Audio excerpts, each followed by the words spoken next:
Caleb Williams' savior or just another preseason headline? The pressure cooker is on. We are here, May 29, 2025, and the name on everybody's lips in the National Football League, particularly in that long-suffering city of Chicago, is Caleb Williams, the #1 overall pick, the supposed messiah. The young man tasked with resurrecting a franchise that has been wandering in the quarterback desert for decades. The hype train is barreling down the tracks, full steam ahead, loaded with expectations that could crush a lesser man. This isn't USC anymore, folks. This is the NFL, where dreams come to die if you're not prepared for the grind. The city of Chicago is desperate. They've seen them come and they've seen them go. Most of them go with a whimper, not a bang. So when Caleb Williams walks into Hollis Hall, he's not just carrying a football, he's carrying the hopes and aspirations of millions. That kind of pressure, let me tell you, it's a different beast. It can forge diamonds, or it can turn potential superstars into cautionary tales. Every throw, every decision, every single sideline interaction will be scrutinized, analyzed, and probably overanalyzed. That's the burden of being QB1 in a football-mad market.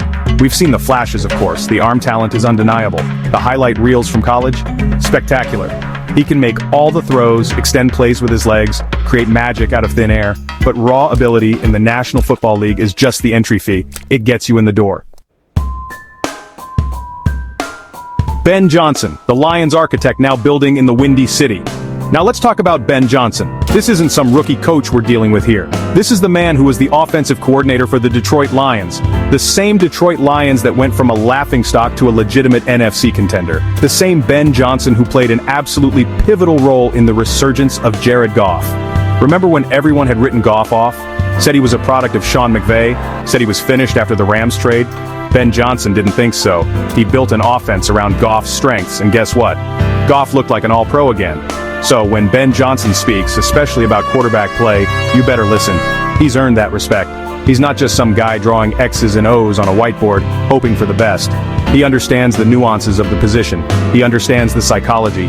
He understands what it takes to succeed at the highest level in the most demanding position in all of sports.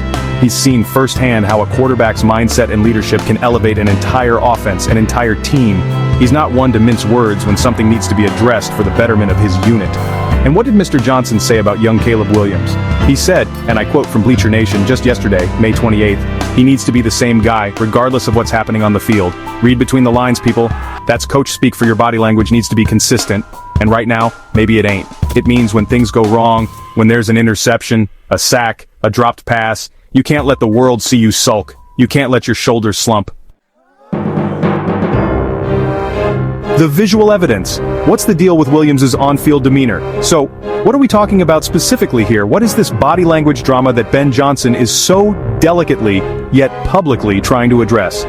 While his rookie season hasn't officially kicked off, the concerns are clearly significant enough to be a talking point in the off-season program. We're talking about the visual cues, the non-verbal communication that speaks volumes, especially when you're the face of the franchise.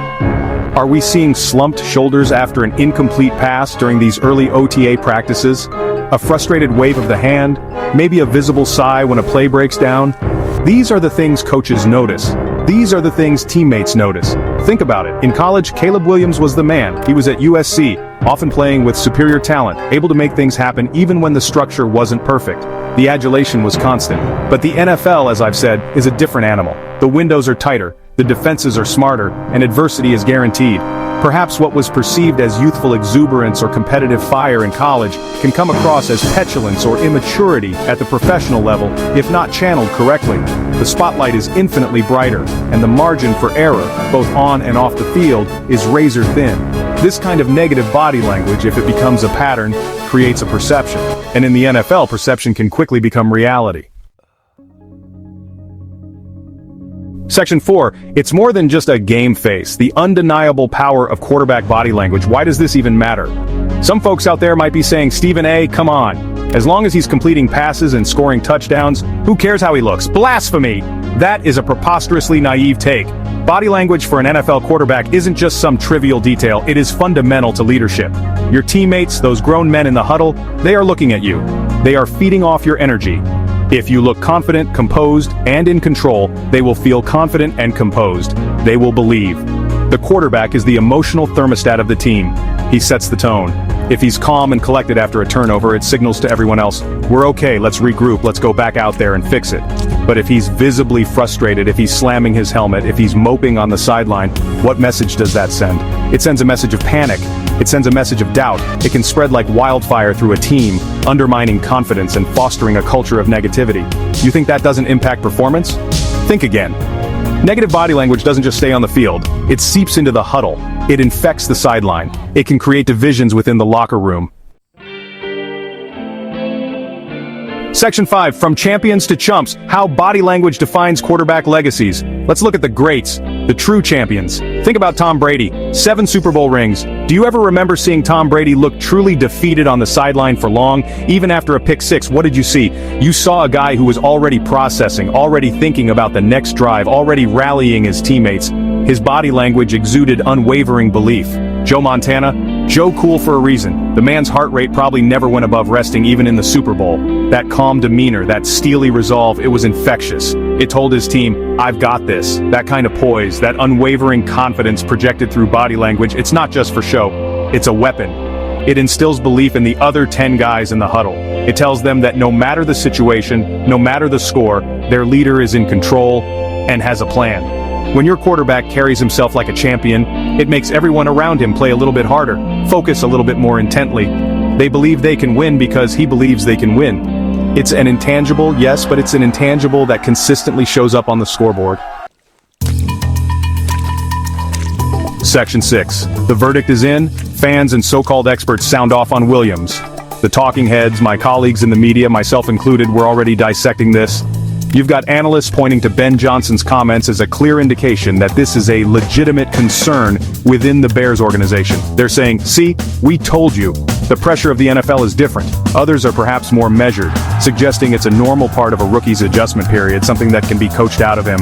But the very fact that it's a discussion point before week 1, that tells you it's on the radar. It's something people are watching. And the fans, oh, the passionate, long-suffering Chicago Bears fans, they are a unique breed. They've been hurt before. They've seen hyped quarterbacks come and go, failing to live up to the billing. So, you better believe they are scrutinizing every report, every soundbite, every piece of practice footage. Some are already wringing their hands, worried that this body language issue is a harbinger of doom. Here we go again. You can almost hear them cry. They are desperate for a winner, and any hint of a flaw is magnified under their intense gaze. Then you have the wild west of social media, Twitter or X or whatever they're calling it these days, Instagram. Section 7, The Crossroads for Caleb. Will he heed the warning and become the leader Chicago needs? But let's not condemn the young man before he's even had a chance to truly prove himself in the regular season. Ben Johnson himself, while pointing out the need for improvement, also highlighted Williams' engagement in meetings. Attentive and detailed, asking excellent questions. That's not the profile of a player who is unwilling to learn or resistant to coaching. That's the mark of someone who hopefully understands the feedback and is willing to put in the work. This isn't just about physical talent anymore, it's about mental fortitude and emotional intelligence. The Bears have also, wisely, brought in veteran presence. Case Keenum, as mentioned by Bleacher Nation, is in that quarterback room. A guy like Keenum has seen it all in this league. He's been a starter, a backup, he's experienced the highs and lows. He can be an invaluable resource for Williams, not just in terms of reading defenses, but in terms of handling the immense pressure and scrutiny that comes with being a starting NFL quarterback, especially a #1 pick. That mentorship could be absolutely critical in helping Williams navigate these early challenges and mature his on-field presence. The challenge laid before Caleb Williams is immense, but it is not insurmountable. He has the talent, no one disputes that.